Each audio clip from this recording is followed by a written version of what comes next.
Ladies and gentlemen, hello and welcome to the Chaddy Enders. I'm David Broadbent, and each week we sit down with a former player, manager, member of the board, chief exec, or somebody that's had an association with Oldham Athletic Football Club, and we lift the lid on their life at Latics. A big thank you, as always, to our sponsors, who we absolutely couldn't do this without. They are NFL Weekends, AC Tyres, and Eden Creative, all available on social media at NFL Weekends, at AC Tyres, or at Eden Creative UK.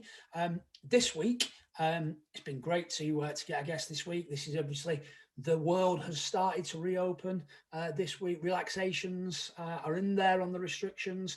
And this week we are delighted to welcome a player who made 80 appearances for Latics between 2011 and 2013. He scored 13 goals, including a hat-trick against Chesterfield and one of the finest goals ever seen at the Cop End at Anfield. Delighted to welcome this week to the Chaddy Enders, Robbie Simpson. Robbie, thanks very much for taking the time to join us.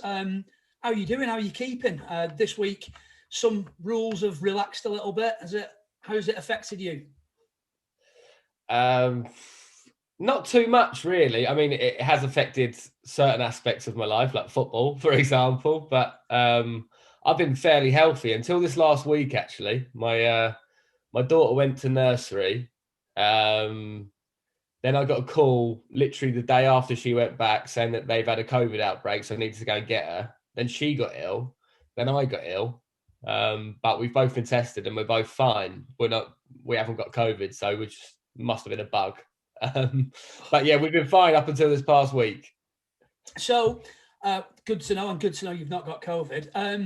One of the things you're doing at the moment, for people that don't necessarily know, is you're now a manager. How's that going? Interesting.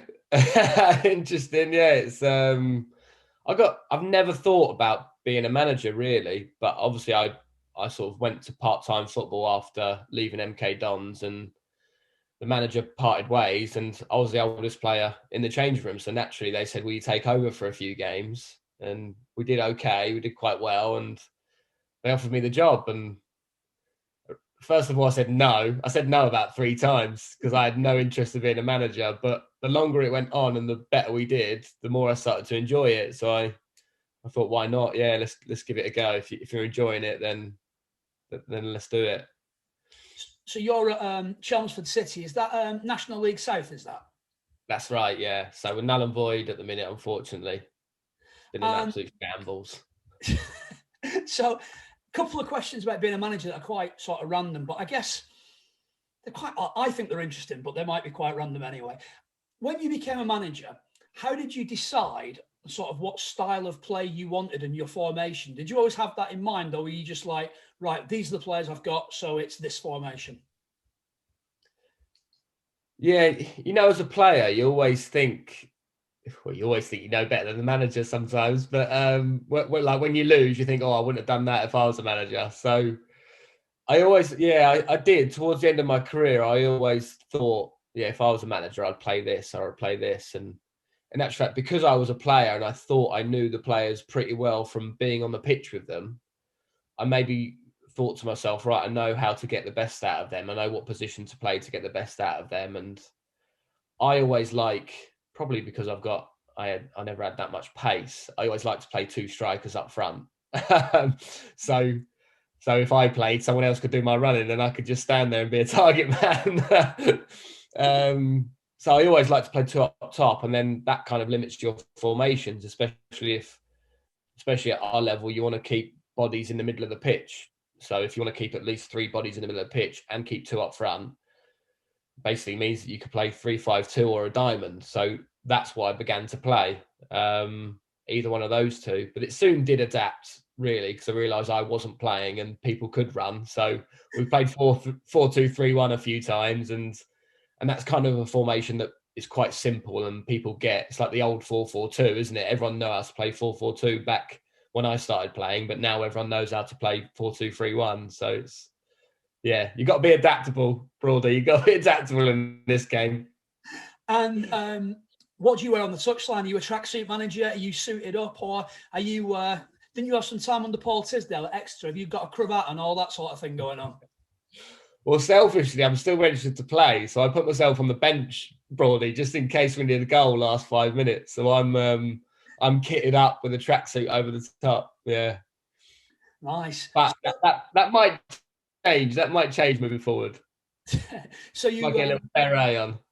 Oh, nice! I could see that. Yeah, beret. Why not bring the beret into football? Yeah. So going back to Oldham, and I couldn't believe I was doing my research. This year will be 10 years since you joined Oldham, which is has kind of flown by. When you first joined Oldham was on loan from Huddersfield. Do you remember much about how that move came about? Yeah, it took a while. It really did take a while. Well, I found out from Huddersfield that I was being put on the transfer list via Twitter. And I was on loan to Brentford the previous season and I scored against Oldham. And I came on off the bench. And I remember Paul Dickoff saying to me when I ran past him when I went to warm up and he was like, "What are you doing on the bench?" And I was raging. I was on the bench. So I was like, I don't know. Like, he don't know what he's doing, the manager. And then I came on and scored. And he shook my hand when I walked off and just gave me a wink. So I knew that he kind of rated me. And then when I found out that I was being put on the transfer list at Huddersfield, I kind of said to my agent, "Look, give Paul Dickoff a ring." And I was going through a bit of a wasn't me personally. My brother's wife passed away, and I lived with them in Leeds or close to them in Leeds. So I didn't want to move away from my brother. I wanted to be there for him. So I needed somewhere commutable from Leeds. And previously in my career, I dropped down from the Championship to join Huddersfield, and it didn't work out. So I was always apprehensive about dropping down a league to get games again. So I wanted to stay in League One, and I wanted to be within an hour of Leeds. And Huddersfield were trying to push me to all these clubs that were further than an hour from Leeds. And I mean, and then the ones that weren't, they were in League Two. I mean, they were trying to force me to go to Bradford. A great club, Bradford, don't get me wrong, but I just didn't want to drop down the league, and they were in League Two at the time. So I was pushing for Oldham. And Nathan Clark joined Oldham. I don't know if you remember, like, Yep. Yeah. 2 weeks before on loan. And I was saying to the chairman and the manager, like, "You've let Nathan go. Why can't you let me go there?" And like, "Well, they've paid more of his wages." So I asked Nathan, like, "What have you paid towards his wages?" And I was speaking to Dickie in the background anyway. And I was saying, what percentage of wages are you paying of Clarkie's? And I worked out that me and Clarkie were on the exact same wage, and Oldham had offered the exact same percentage towards the wages. So I went knocking on the door again saying, "This is like, what's going on?" Like, "Well, we rate you higher than Clarkie." And I was like, "Well, no, you don't, because we're both on the transfer list. You both want to get rid of us. You want to get rid of us both. So you rate us both the same." So eventually I went to the chairman at Huddersfield and said, "Look, whatever difference you want to make up, just don't pay me it. I just want to go and play football, and I want to go and play for Oldham." And so we agreed. Yeah, I basically agreed to sacrifice nearly between £5,000 and £10,000, and that was it. Got the move, and it was annoying because it would have been, if we'd have got it done before the end of the summer window, I could have done a window to window loan rather than what it had to be at the time was a 3-month loan. So I did September the 10th till December the 10th, which I would miss some games from December to January. But yeah, it was a long process to get there, but eventually I got here. And how did you settle in? How did you find it? So did you have an initiation on your first away trip? Yeah, I did. Yeah. I think it was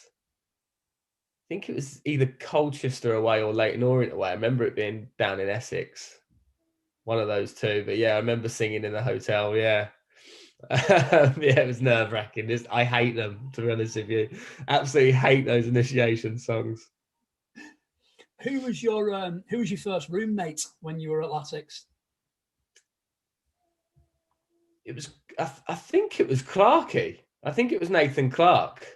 I remember in the change room though at training and that I sat next to Taki, which was nice. And I watched his podcast of you, which was really good. I mean, what a career he's now having. Amazing. So yeah, I remember sitting next to Taki as a young 19-year-old, and I always used to rib him about my debut. My game against him when he came on for his debut when I played for Brentford and came on and scored. Always used to rib him about that.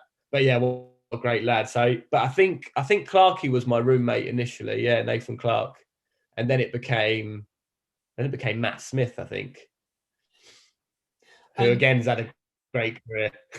Yeah. It must be your influence, mate. It must be your influence on them. Yeah. I'll take the credit. How did you settle into life at Oldham then? I loved it. Absolutely loved it. I remember the first month was tough because I think Shefke was on fire at the beginning, and I think Rube started with him to begin with, but then Ruben got injured, so I was playing right wing for the first month or two, first 6 or 7 games. I'm playing okay, but then yeah, when I got my chance to play up front with Shefke, that's when it all sort of clicked, and absolutely loved it. That first loan spell, absolutely loved it, and I was desperate to get back after that loan spell had ended. I think the one of the highlights of the first loan spell was a 21-minute hat trick against Chesterfield at Boundary Park. Do you remember much about your goals? Obviously, we'll go on to the Anfield one after. But do you remember? I'll talk about that. Yeah, I remember that hat trick. Yeah, that was my first league hat trick. Yeah, I remember Jonathan Grounds actually played for Chesterfield that day, I think. So I gave him the run around. Yeah, remember it well. And I was thinking at half time, I've got my hat trick at half time. I'll need to get a couple more here. But yeah, I think I was awful in the second half. but yeah, I remember those goals. One of them was a free kick, which was always nice. That was the thing as well. Like Dickie put me on set pieces, which was, I don't know, it seemed to bring some confidence about my game in general, my whole game. Just having that responsibility, I think, just brought something out of me, which made me a better player in general, which was a good thing, actually. I look back on that, and even as a manager now, I think about who should I put on set pieces. It's not always about the best delivery, I guess, but it's about how it makes them perform, having that responsibility, which is interesting to think about. And Liverpool away, FA Cup. We've got to talk about that goal. Is it still your Twitter profile picture, that? No, I don't think so. Not anymore. It was for a long time. I was waiting to score another goal like it to change it, but just never came. I mean that day, all right, we got beat 5-1, but I guess the whole day. Was it the first time you played at Anfield? That? Yeah, it was the first time. Do you know what the build up to the game, the build up to that week, was crazy as well? Because obviously my first loan had finished, and I was trying to get back to Oldham, and there was just lots of back and forth about whether it was going to be permanent or another loan, and then for it to be another loan, Huddersfield were being picky and saying they wanted all of my wages covered this time. And yeah, it was just a long process. That I think the Huddersfield chairman then went on holiday, and I was like, oh God, I need to get back to Oldham to play. Well, we had the I think we had the first leg of the semi-final of the Johnson's Paint or whatever it was back then. Yeah. As well. So I was like, I need to get back for these games. Need to get back to Oldham for these games. And I think on the Monday or maybe even the Tuesday morning, I re-signed on loan, and we played Chesterfield, I think, on the Tuesday night, and then Liverpool on the Friday. So got there just in time, but it was a big headache to get back. But that goal made it all worth it. Those 54 seconds were so good, weren't they? It was fantastic, mate. And yeah, I mean, that's still one of the best goals scored in front of the Kop for years and years. I guess, do people still talk to you about it now? Do people still see it and go, "Oh, right, yeah, that was," and sort of speak to you about it? Yeah, and Oldham social media put like mini highlights of the game on this year, didn't they? And so that was really nice to relive. It's just yeah, and obviously because we played them the year later and beat them, I think it's always talked about, and people often get confused and think that I scored that at Anfield and we won, and I just roll with it. I say, yeah, it happened. Yeah, we beat them. Yeah, I scored and we beat them. Yeah. You mentioned the Chesterfield Johnston's Paint games.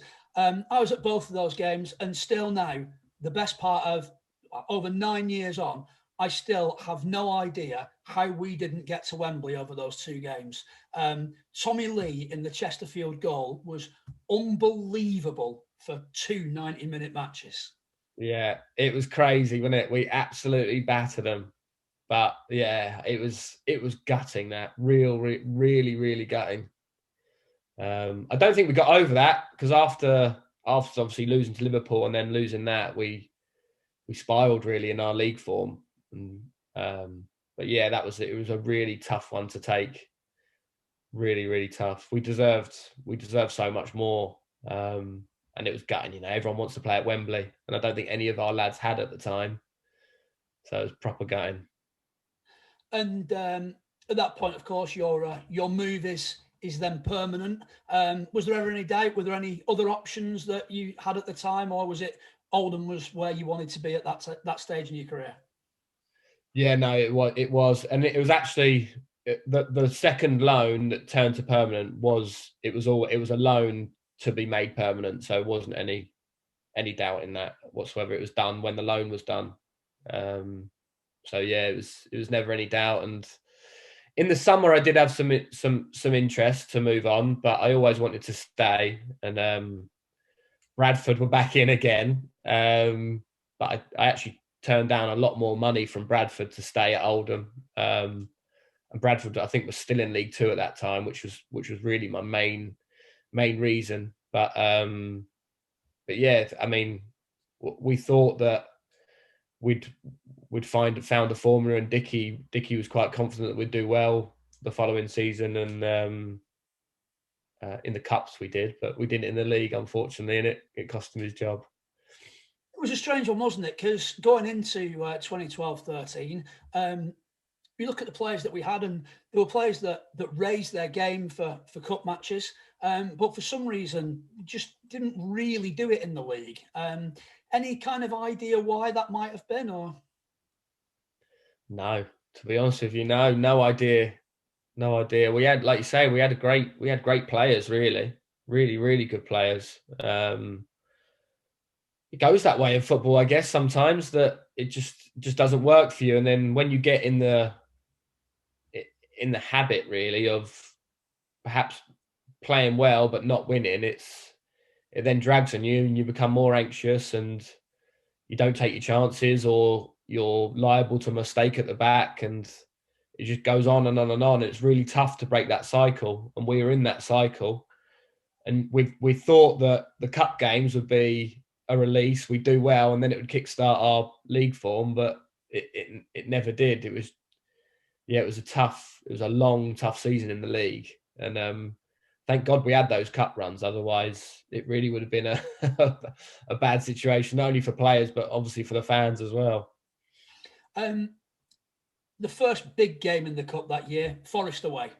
You, of course, played a massive part. Now, before we go on to that game itself, we had Neil Joy on the podcast weeks ago, and Neil tells a story of how the club were really struggling financially at the time.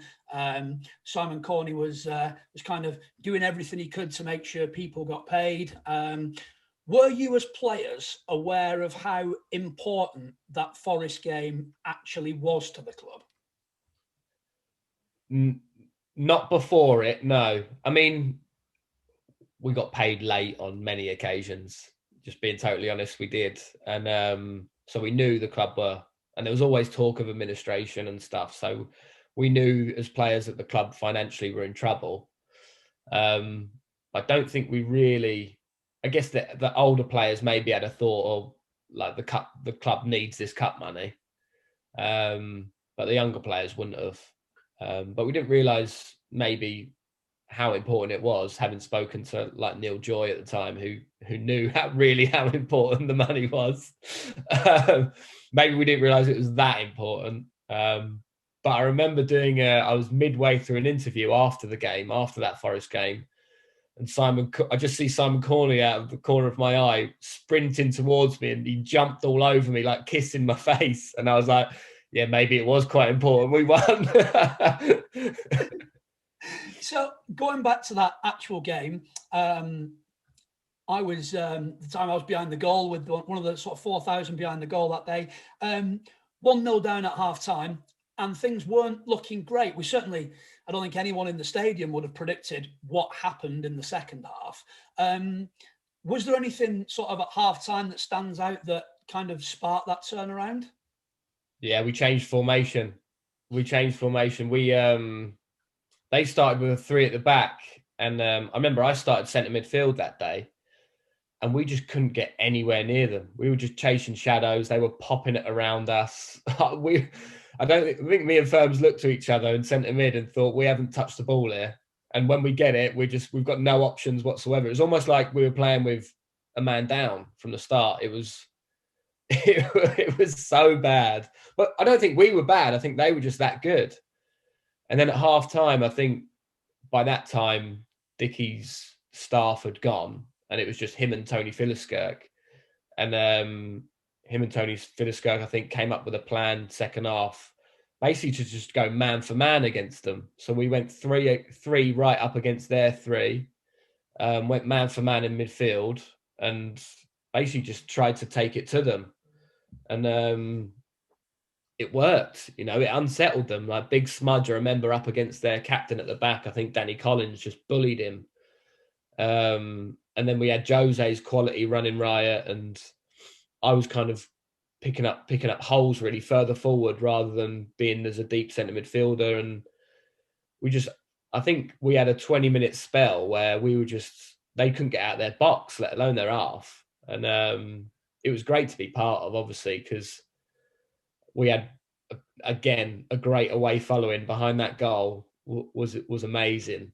And my missus actually lived in Nottingham at the time, and all of her mates were Forest fans and were at the game, so it was nice to get one over of them.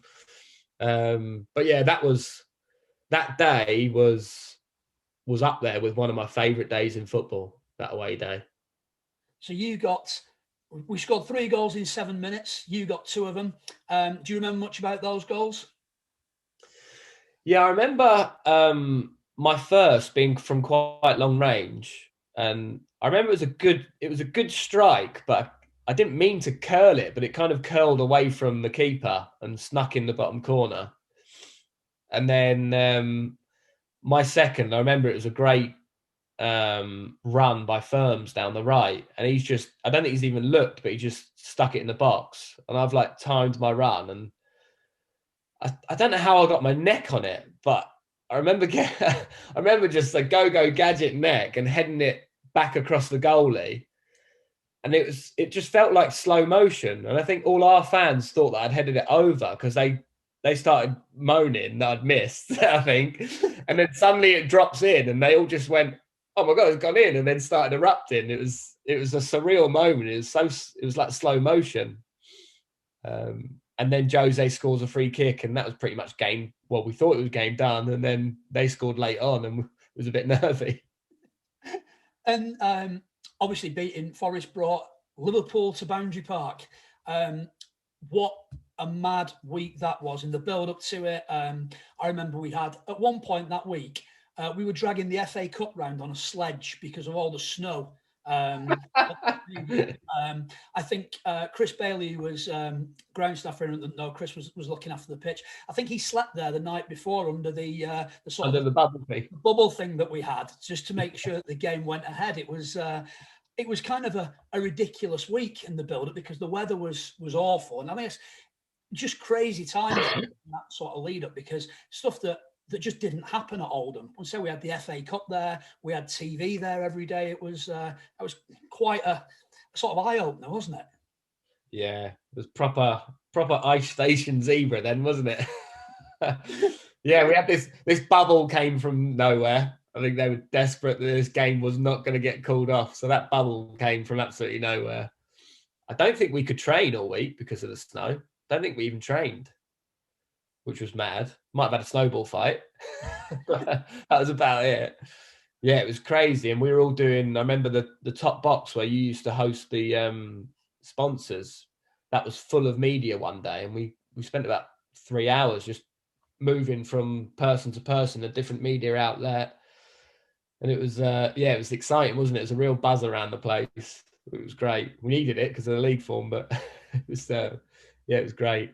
Because some players don't necessarily enjoy that sort of side of things, whereas you were always one of the few lads in that team, quite a few actually, that actually sort of quite embraced it.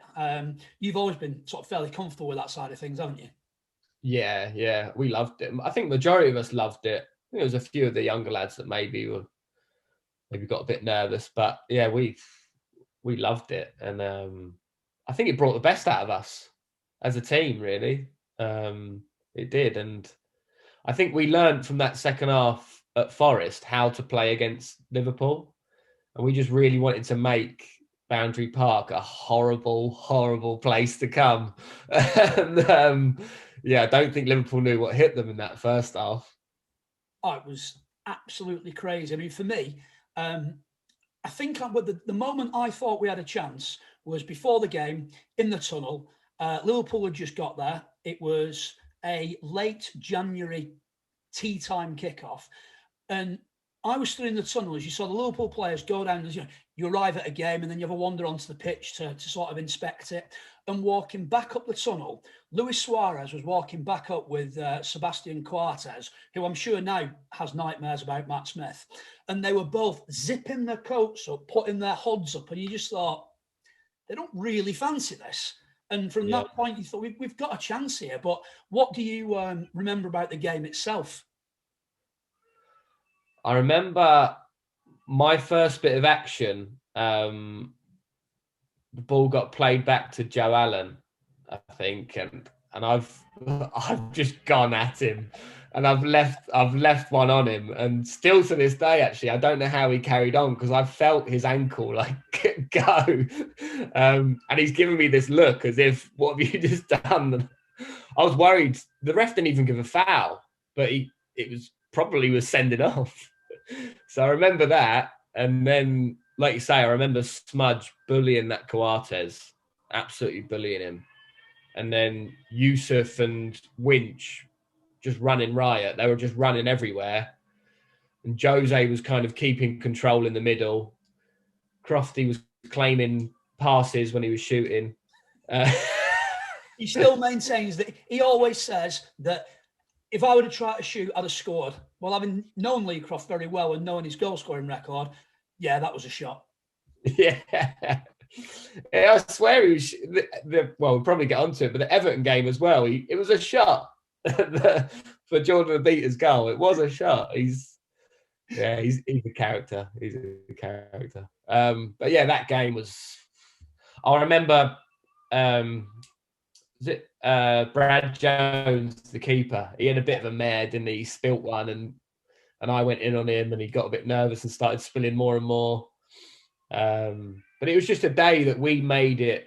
I mean, let's face it, they had a good team. Like, I think Sturridge and Suarez played, didn't they? And I know Carragher and Gerrard were on the bench, but still, they had Sterling played, didn't he? And Sterling played, Henderson played, Suarez, Sturridge played. One of the other things, I was doing the stadium announcing that day, and just after we scored the third, just as the second half started. It was quite early in the second half.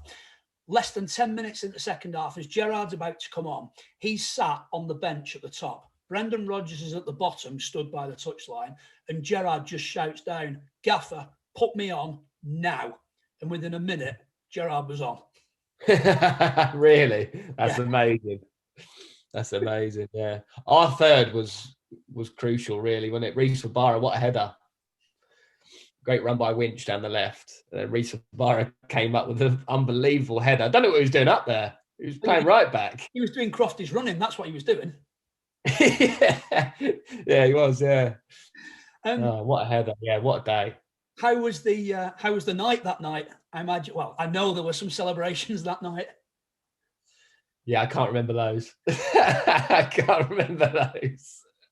So after that game, so basically the cup draw's done pretty much as soon as our game's finished, and we pull Everton out the hat. But in the build-up to the Everton game, Paul Dickoff unfortunately loses his job. How do the lads feel about that? Because I know that he was very popular and well liked by the lads. Yeah, I think we were gutted, really. We were, because he was, when I first, well, before I knew him, you always thought Paul Dickoff as a player was a horrible little so-and-so. But as a person, like, you couldn't meet a nicer guy, really. Very softly spoken, took time out to speak to you one-on-one. Really, really lovely bloke. Just on the pitch, he turned into a madman, which isn't a bad thing. Obviously, is what got him such a good career. But yeah, we were gutted, really, because he was such a nice bloke, and we were all buying into what he wanted to do and all that. But even the owner at the time felt for him, because he really wanted him and saw how hard he was working and what a nice guy he was, and that the players were behind him. But it just wasn't quite happening, and something had to change in the league anyway. And we then get to Everton, the next round, another live TV game at Boundary Park. Tony Philliskirk in charge for this game, and probably scenes at full time that were probably crazier than the Liverpool game. Yeah, I remember us going ahead early through Crofty's shot and Jordan's finish, and then Victor and Anichebe was a big force for them, and I think he maybe brushed Tarky off and scored that goal. And then who was it who scored their second? Was it Fellaini? You know what? I can't remember. Yeah, I think it might have been. Yeah. Yeah, I think it was Fellaini. He was, at the time, he was on real good form, wasn't he? Really, really good form.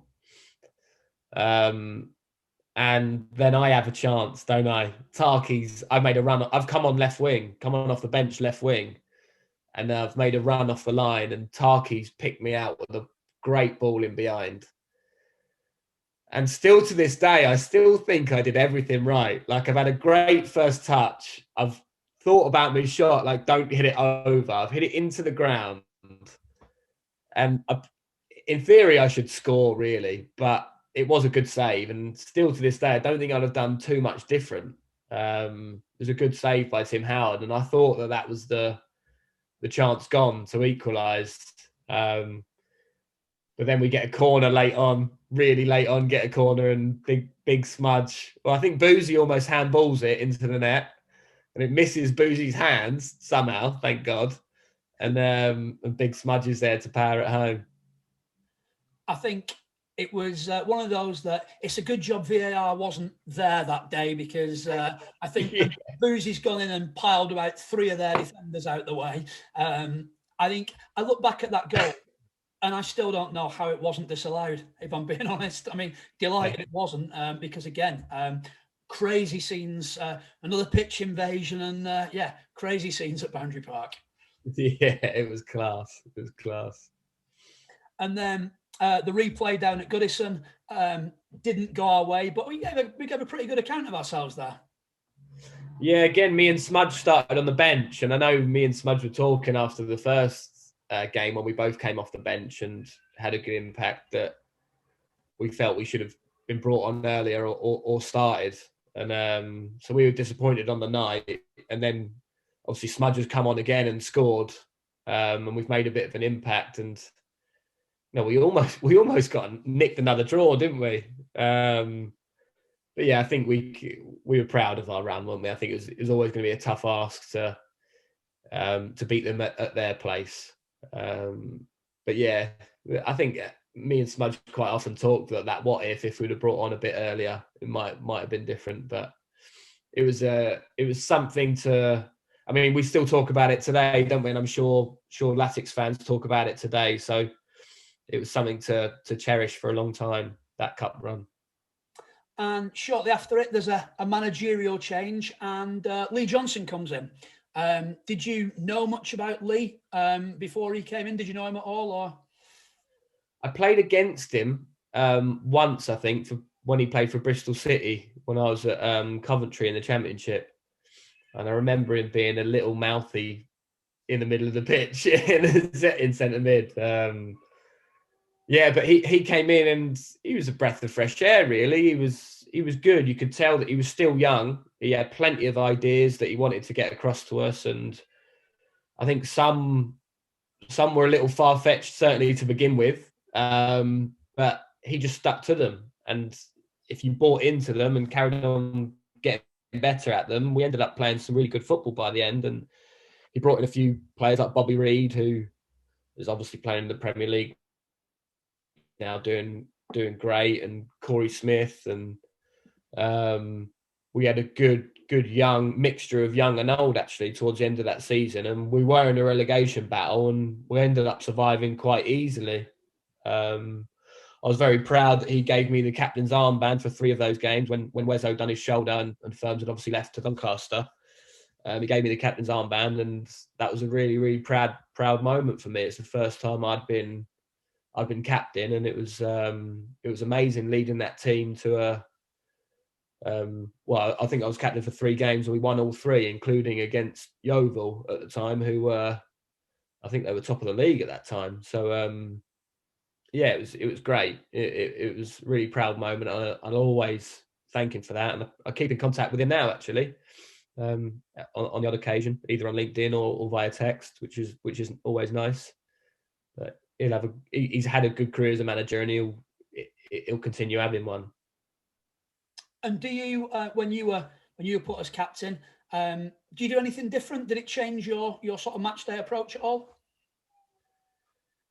Yeah, maybe. Yeah, I think it did. I think, like I said, he brought in a lot of younger players. I remember him giving Kirk Miller some game time, which he didn't really have before that. And I felt like it was my responsibility to look after them. And I remember Kirk loved the challenge, and he went in 2 foot. I think it was in that Yeovil game.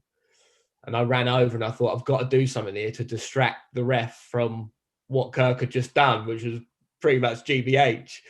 So I grabbed that Luke Ayling's hair and pulled it, and it just distracted from the whole thing what Kirk did, and I got booked. But I knew in my head that I had to do something to distract him from the 2-footed challenge Kirk had just done. So little things like that, it made me a lot more selfless, I think, and I had to be a leader, especially when we were playing such a young team at the time. I had to be a real leader, both on the pitch and off it. So it was nice actually. It was a development period for me, which was really good. We get to the end of that season, and then your sort of time at the club comes to an end. How did that happen? Were you offered something? Were you not? Were you? How did you leaving come about? Yeah, so after those 3 games, actually, we won the 3rd game when I was captain, and that meant we were safe. I think with about 3 games to go, 2 or 3 games to go, that meant we were safe. And Lee Johnson's pulled me in the office, and he basically said like that he loved me, and that he wanted, like, I'm the type of player that he'd love to have around, but there was a but he couldn't offer me anything. I don't know whether it was his decision or people above, but yeah, he said he couldn't offer me anything, and I was a bit confused because he said, obviously he loved me, he just made me captain, we'd won all 3 games, and I remember we played Shrewsbury the game after, and he didn't start me, and because this is after we had this conversation, and he went round every player in the change room afterwards, and he was about next season, and he was saying I remember him saying to Bobby Reid, actually, Bobby, you'll play in the Premier League one day, but you need to do this, this, this, this. And he went around every player and said something individually to them. And he said to me, Simo, I'll have you all day of the week. And then said to all the youngsters, any of the youngsters, have a look at Simo because he's the attitude, etc., that you need to make it at the top. And I'm like thinking, yeah, but you've just said you don't want to keep me, so I don't know. I'm a bit confused there. I know who made that decision, but we left on good terms. He said he couldn't offer me anything, and that was that. Really, I was disappointed because I'd have loved to have stayed. And in hindsight, when I did sign that deal the summer before, I maybe should have asked. I only signed a year, and I think there was possibly 2 years, maybe more on the table, but I insisted on just a year because I always had a burning desire to get back to the Championship. I said I regretted leaving Coventry and dropping down a league, and I was always fighting to get back to the Championship. And I think that summer I had in my head that I wanted to try my best, and it was probably my last shot to get back to the Championship. So I left Oldham. I probably wish I would have stayed, but I did so, and I went on trial at Championship clubs, really trying to get back there. So every player that we have on, we ask them the same few questions about their time at Oldham. Don't think too much about the answer. Players, first things that come into your head. First up, best player you played with at Oldham? Tarky. James Tarkowski. Definitely. He's you could tell that he was only 19, I think, when I first went there. But his ability on the ball and his size and the fact that he was playing games at that level at that young age, you knew that he was going to progress and be a top player. And he'd make mistakes, don't get me wrong, he would make mistakes, but that was a young kid playing centre half. You're always going to make mistakes. So, but you could just tell that he had something, that would take him to the very top. You could tell he had something. Okay, cool. Loosest cannon in the dressing room? There was quite a few.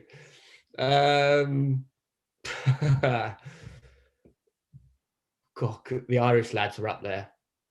Yeah, I've got to say the Irish lads. I remember going on pre-season tour to Portugal, and they would just they would pretend to be run over by cars, just randomly. Like they would, and then like lay down on the ground. You think they'd been like us older lads would turn around and think they'd been run over, and then they'd just get up and start dancing. So like Kirk Miller and Winch, they were just, and there was a few others. They were just, they were nuts, but fun. There were quite a few characters in the team that you played in. So when we spoke to some of the other lads that played with you, a couple of them actually mentioned you in the sort of biggest characters section. But Jose got a few mentions. Crofty got a few mentions. People like that. Johnson, Clark Harris, just people like that were. Connor Brown got lots of mentions from people. yeah, I can imagine that actually. Yeah. At the time, it was quite it looked like a good dressing room. Is that fair to say? Yeah, we had a good bunch of lads. Really, really good bunch of lads. I remember we had our Christmas do cancelled by Dickie once. We lost to Swindon at home. I think it was our first defeat in like 6 games. And we had it booked. We had Liverpool booked we were going to. And he'd come into the changing room and said that we're all in tomorrow at like 8 a.m. to watch the game back. And we all looked at each other saying, we're on our Christmas do. And I think Tony Philliskirk tried to get him to change his mind because Tony Philliskirk knew that, cancelling a Christmas do might not be the best idea to keep the lads on board. But he was adamant. And I think about 8 of us still went out. We didn't go to Liverpool, but we still went out in Manchester. We turned up to watch the game the next day, half cut still. But yeah, we had a good bunch of lads that always socialised outside, whether it be going to play snooker afterwards or going for a coffee and after training. It was a good group to be part of, a good fun group. Okay, excellent. Who was would you say, did you have a best friend or a partner in crime at the club? I think there was a good core of us. So like me, Firms, Wezzo, Smudge, Tarky. I think us five. I think that was five. Us five were pretty close and would always do stuff together. Like either go around. I know obviously Matt Smith, Firms, and Wezzo lived together for a while, but me and Tarky would always go around there as well sometimes, and would play snooker near in Prestwich as well, where Firms lived. So yeah, we always seem to knock around together, and we remain quite close now. We've still got a WhatsApp group together now and stuff. So it's yeah, they were the main friends. Your personally, rather than club, your personal worst moment at the club?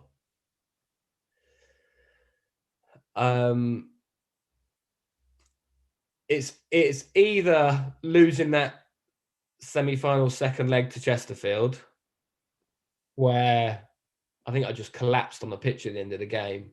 I was exhausted and distraught at the same time. Or when I got sent off, I think, away at Yeovil. Because I wasn't in the best form at that time. And coming on and getting sent off, you just know that it's just not quite going for you. And I think I was pretty low at that point. So yeah, and yeah, I guess it doesn't help when you're not in good form and then you get sent off. Like the fans kind of get on you, and having been so good in my first loan spell and the rest of that season, to then come back the following season and start off well, but then just form gradually deteriorated, and then pick up injuries and then suspensions. It just it wasn't until Lee Johnson really that my form picked back up. So yeah, that was a low point. But the Chesterfield losing that semi-final was probably the worst I'd felt. I think worst feeling. And because we've got to end on a high, obviously, your favourite personal moment from your time at the club? Oh, it would be the Liverpool goal. Definitely. Everything that went before it, trying to get back to the club and then just about doing it in time for that game. And then to score to put us 1-0 up at the Kop, with probably the best goal I've ever scored. Sprinting 100 yards to our fans that were packed in that stand. You don't get many. It's probably my best moment in football, not just for Oldham. That is a perfect place to finish things. Thank you very much for taking the time to join us. No, thank you, mate. Great to see you again. A big thank you to Robbie Simpson for taking the time to join us this week on the Chaddy Enders. Thanks, as always, to our sponsors, AC Tyres, NFL Weekends and Eden Creative, and also to Luke for editing all this together. And also a big thank you to everyone for taking the time to watch or listen. Your support is greatly appreciated. Now, get out there and enjoy those beer gardens. Have a great week. Thank you very much.